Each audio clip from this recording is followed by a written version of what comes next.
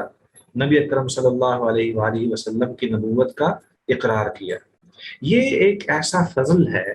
جو کسی بھی نبی کے ساتھ وابستہ نہیں ہے۔ آپ کو پتہ ہے کہ 5 اولی العزم پیغمبر ہیں، وہ پانچوں کے پانچوں اولی العزم پیغمبر جو ہیں وہ بھی اس بات کی طرف یعنی یہ چاہا کرتے تھے کہ ہم کاش نبی اکرم صلی اللہ علیہ وآلہ وسلم کی امتی ہو جائیں۔